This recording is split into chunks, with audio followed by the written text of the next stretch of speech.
이제 예수님께서는 마지막 생애 이 한 주간 그렇죠. 예루살렘에 입성하셔서 하나님께서 계획하신 그 십자가를 지신다는 것.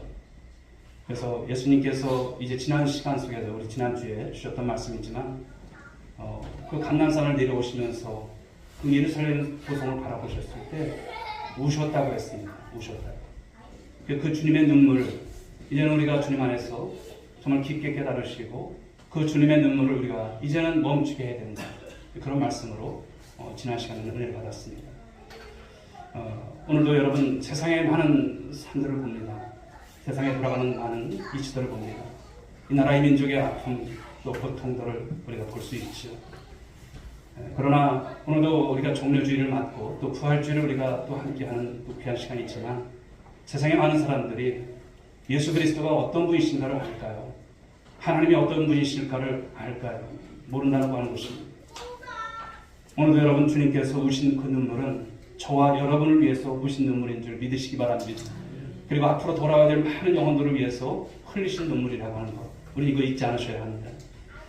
자, 오늘 본문의 말씀은 우리가 잘 아는 대로 이사야 선지자가 예언한 말씀이 있죠.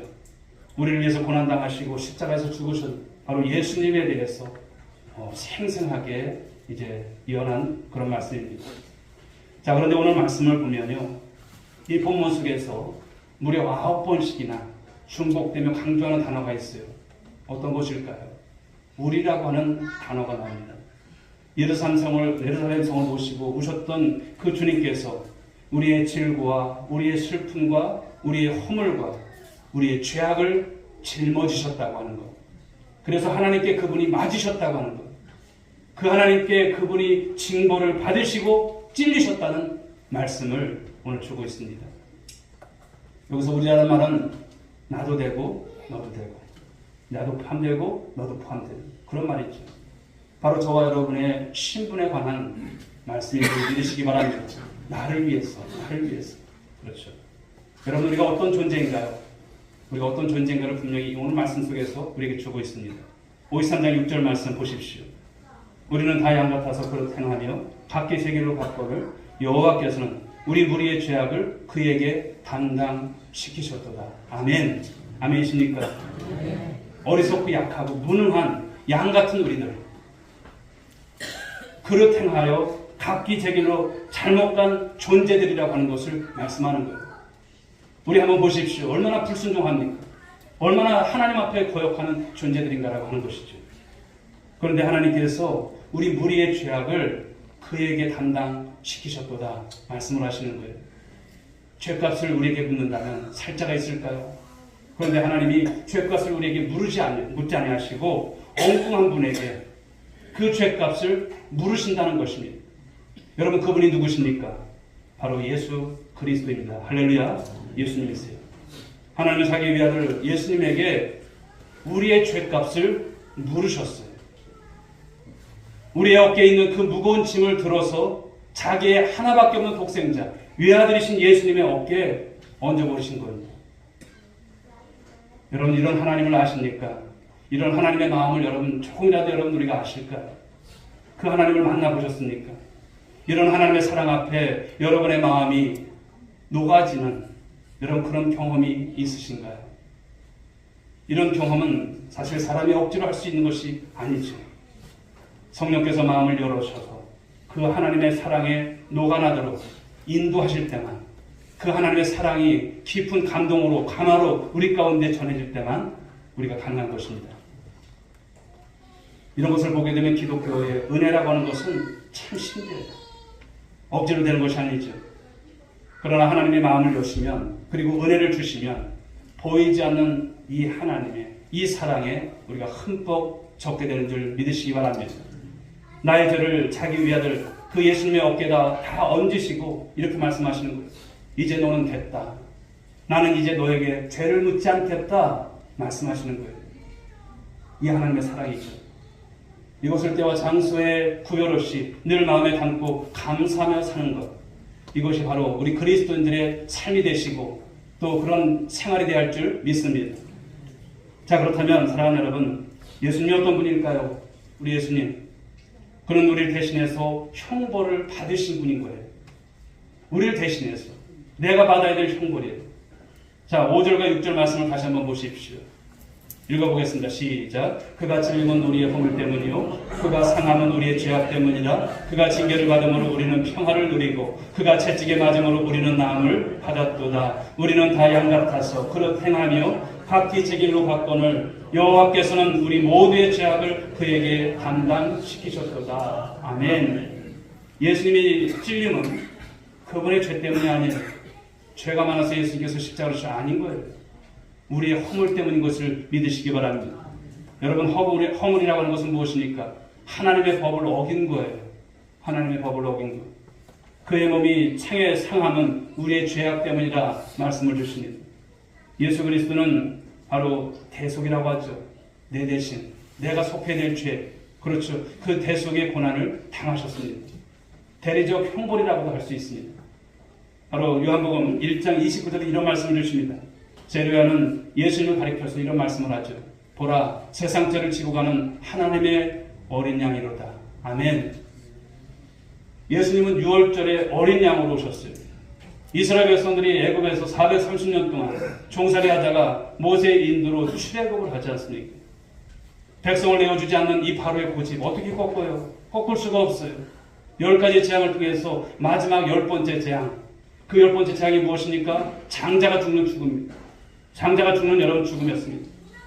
하나님께서 이스라엘 백성들에게 명령을 하시죠. 어린 양을 잡아라. 그리고 그 피를 진 문설주와 임방에 바르라. 그러면 그 밤에 죽음의 사자가 지나갈 때 그 피를 바른 집은 넘어가겠다는 거예요. 패소부하겠다는 것을 말씀합니다. 이로 인해서 이스라엘 백성의 장자는 다 보호를 받죠.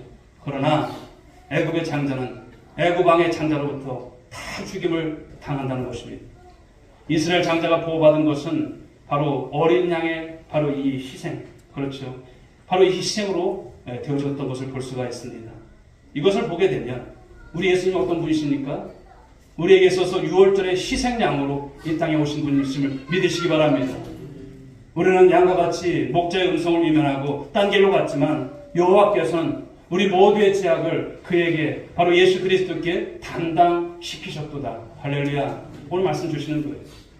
그뿐만이 아니죠. 예수님이 징계를 받음으로 우리가 하나님과 어떻게 되었습니까? 화목하게 되고 예수님이 채찍에 맞으심으로 우리의 영혼이 상처를 치료받고 육신의 질병이 치료를 받게 된 것을 믿으시기 바랍니다.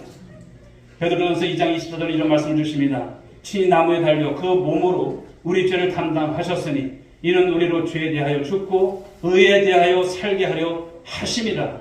그가 채찍에 맞음으로 너희는 나음을 얻었나니 라고 했습니다. 그분이 채찍에 맞음으로 우리가 나음을 입었다고 하는 말씀, 그분이 채찍에 맞음으로 우리가 나음을 입은 것을 말씀합니다. 어네스트 고든이 쓴 화의 강의 달이라고 하는 바로 그 글에 아주 귀한 이야기가 소개가 되고 있습니다. 때는 2차 대전 때입니다. 일본군의 포로가 된 영국군, 영국군 포로들이 바로 이 미얀마 지역의 전쟁 물자 수송을 위한 이 콰이강의 다리를 건설하는 현장에 투입이 됩니다. 하루 일과를 마치고 작업에서 돌아오게 되면 늘 그 일본군 장교는 연장을 점검합니다. 그런데 그날 따라서 중요한 장비 하나가 사라졌습니다. 없어졌어요. 일본군 장교가 총을 빼들고는 범인이 나올 때까지 내가 한 사람씩 총살시키겠다. 이렇게 위협을 했습니다. 근데 사람들이 맺히면 안 나와요. 그런데 시간이 지나자 한 포로가 걸어 나오죠. 그는 즉석에서 사살이 됩니다. 그런데 놀랍게도 그 다음날 없어졌던 장비는 다른 곳에서 발견이 된 거예요. 없어진 줄 잘못 알았던 것이죠. 포로들은 이 한 병사의 의로운 죽음에 충격을 받았습니다. 그때부터 이 수용소 안에 놀라운 변화가 일어나기 시작하죠. 굶주린 사람들을 위해서 서로 양식을 나눕니다. 병든 사람을 간호하기 시작합니다. 비록 그곳은 극한 상황에 처해 있었던 수용소였지만 서서히 그곳이 천국으로 변해갔습니다. 즉 무엇입니까? 한 병사의 모두를 대신한 이 죽음이 모든 이들의 그 마음을 변화시키고 지옥 같은 이 포로 수용소를 천국으로 변화시킨 것이죠. 사랑하는 여러분, 그렇습니다. 예수 그리스도는 우리의 죄와 우리의 허물을 위해서 매를 맞으시고 찔리셨음을 믿으시기 바랍니다. 여기서 찔리고 상했다라고 하는 것은요, 상처를 받았다는 것입니다. 우리가 맞을 이 매를 대신 맞았고 우리가 받을 상처를 우리 예수님께서 대신 받으신 것이죠. 우리를 대신해서 그렇게 몸과 마음이 상처를 받으셨던 예수님. 여러분, 우리가 종려주를 맞고 또 한 주간의 고난 주간을 지나면서 깊게 여러분 그 은혜와 사랑을 잊지 않는 저와 여러분들 될 수 있길 바랍니다. 예수님이 세상에 오시기 전이죠. 600여 년 전 바로 이사야는 예수님께서 오시게 되면 우리의 죄짐을 짊어지시고 십자가에서 그 저주의 죽음을 당하게 될 것이라고 하는 이 사실을 오늘 표현하는데 어떤 표현으로 하냐면 찔린다라고 하는 표현을 쓰고 있어요. 이 용어를 표현하고 있습니다. 예수님의 죽음은 어쩌다가 우연히 일어난 사건이 결코 아닌 거예요. 오래전부터 성경에서 하나님께서 계획하시고 밝혀주신 여러분 죽음인 것입니다. 그러므로 그것은 거짓이 아니에요. 예수님의 죽으신 예수님의 십자가는 2000년 전 많은 증인들이 있어요. 누구를 위한 죽음인지 성경은 말씀하고 있는 것이죠. 예수님은 가시에 찔렸고 사랑하는 사람들에게 찔렸습니다. 몸도 상했고 마음도 상하셨습니다. 그래서 히브리서 5장 7절 말씀합니다. 그는 육체로 계실 때 심한 통곡과 눈물로 하나님께 고소하였다라고 말씀합니다. 여러분, 누구를 위해서입니까? 바로 저와 여러분을 위해서입니다. 아니, 나를 위해서입니다. 예수님이 이렇게 찔리시고 매맞으시고 상하심으로 우리가 어떤 존재가 되었을까요? 뭐 그냥 살아가는 것이지 아닌 거예요. 첫째는 말씀을 보면은 평화를 얻었다라고 말씀합니다. 예수님께서 우리를 위해서 찔리시고 매맞으심으로 평화가 임한 줄 믿으시기 바랍니다. 예수님의 죽으심으로 인해서 또 두 번째는 무엇입니까? 우리와 하나님 사이에 화목이 이루어졌다는 거예요. 화목한 관계가 되었다는 거예요. 우리가 본래부터 하나님 앞에는 어떤 사람들이었습니까? 원수되었던 사람들이에요. 마땅히 죽을 수밖에 없는 죄인들이었어요. 그런데 하나님 앞에 나아갈 수 있는 이 관계가 그 휘장이 갈라진 줄 믿으시기 바랍니다. 예수님 덕분에 우리는 예수님의 이름만 부르면 하나님의 아들이 되고 평화를 얻게 된 것. 여러분 기쁘십니까? 감사하십니까? 예. 하나님 앞에서 불안할 필요도 없어요. 이제는 하나님이 우리의 아버지가 되시고, 그렇죠. 우리는 그의 백성이고 그의 자녀가 되었다는 것은 너무나 귀한 거예요. 그러므로 사랑하는 여러분, 세상을 살아가는 것이 힘들지만 여러분 두려움 가운데 살지 마시고 주님이 내 아버지시에요. 그분 안에서 오늘도 여러분 정말 기쁨을 가지고 삶을 살아가는 우리 모두가 될 줄 믿습니다. 세 번째, 나음을 입었다라고 했어요. 우리는 죄 때문에 상처투성이가 되었습니다. 한마디로 만신창이가 된 우리들이죠. 하나님을 떠나서 내 멋대로 사느라고 이사야 1장 6절의 말씀처럼 성한 곳이 하나도 없었던 우리들이었습니다. 이사야 1장 6절에 이런 말씀을 주십니다. 발바닥에서 머리까지 성한 곳이 없이 상한 것과 터진 것과 새로 맞은 흔적뿐이오늘 그것을 짜며 싸매며 기름으로 유하게 함을 받지 못하였도다. 내 욕심대로 살다가 상처를 입었어요. 베풀지 못하고 자기 자신만을 위해서 살다가 결국 더 커다란 상처를 입었다라고 하는 말씀이죠. 그래서 다들 가슴이 찢기고 상하여 피가 나고 상처가 더해서 고름이 흘러넘치는 그런 모습이라고 하는 것이죠. 한마디로 여러분, 우리는 다 상처 입은 그런 존재들이었습니다. 그런데 나의 상처를 위해서 주님이 죽으셨고 우리의 아픔을 위해서 주님께서 매를 맞으셨고 상처를 입으시고 십자가에 피 흘려 예수는 죽으신 것입니다. 여러분, 이런 사실 믿으십니까? 이런 사실 믿으세요? 여러분, 오늘은 그냥 지나치는 말씀 믿으시면 안 돼요. 그분이 왜 죽으셨는지, 누구든지 예수님의 이 상처받음을 의지해서 여러분 자신의 상처를 내려놓고 고백하고 내놓는 사람들에게 치유의 역사가 임할 줄 믿으시기 바랍니다. 이 사실을 믿고 주님을 의지하십시오. 그렇다면 이제 말씀을 통해서 우리는 이런 말씀이 있지만 아는 것을 끝나면 안 되고 우리의 삶이 필요합니다. 이제는 우리가 그 은혜를 받고 또 그런 사실들을 우리가 아는 우리들이 그 믿음을 가지고 어떻게 살아야 할까라고 하는 것입니다. 고린도후서 5장 15절은 이렇게 말씀합니다. 저가 모든 사람을 대신하여 죽으심은 산 자들로 하여금 다시는 저희 자신을 위하여 살지 않고 오직 저희를 대신하여 죽었다가 다시 사신 자를 위하여 살게 하려 함입니다. 아멘. 전에 하나님을 몰랐을 때는 내가 엄청난 은혜의 빚을 진 줄 몰랐어요. 내가 무슨 빚이 있어. 그런 생각을 가졌습니다만 그러나 하는 것이죠. 온통 나의 삶이 내가 주인이었고 나만을 위해서 살았던 지난날의 부끄러운 모습, 민낯도 있습니다. 내 잘난 맛에 살았어요. 그러나 예수를 믿고 나서 내가 때로는 고난 속에서 이 죽을 죄인이 예수님 때문에 살게 되었다고 하는 사실, 영원히 형벌받을 죄인이 예수님 때문에 영생을 얻게 되었다고 하는 이 사실을 우리가 믿음으로 고백하게 되어질 때 내가 얼마나 복된 인생인가. 그렇죠. 사랑하는 여러분, 한번 보십시오. 여러분들이 하나님께 빚을 졌습니까? 안 졌습니까? 졌어요. 그 빚을 어떻게 해야 될까요? 갚아나가셔야 돼요. 그냥 여러분 입 닦지 마세요. 갚아나가는 심정으로 살아가시는 거예요. 빚을 져보니까 참 힘들더라고요.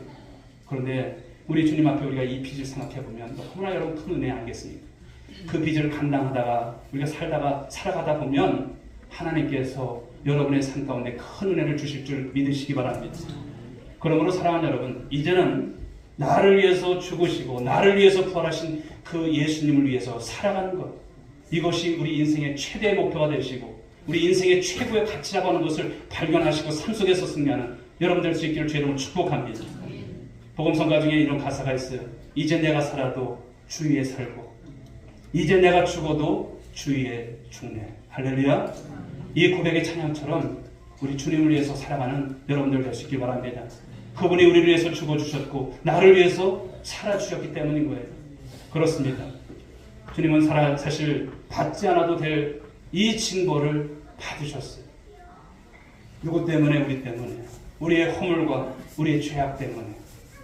당하지 않아도 될 그 징벌을 받으셨다고 하는 거예요. 여러분들 살아오시면서 누구 때문에 그 징벌을, 그 허물 때문에 여러분 받으신 적이 있습니까?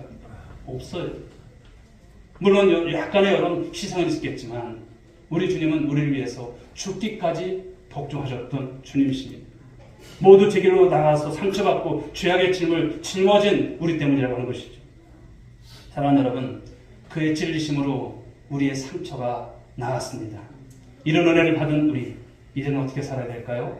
사나 죽으나, 할렐루야, 사나 죽으나 누구를 위해서? 주를 위해서 삶을 살아가는 여러분, 이 고백, 이 다짐, 이 종료주일에 다시 한번 저와 여러분 심령 가운데 여러분 잘 박힌 목같이 여러분 되어지는 은혜가 있길 바랍니다.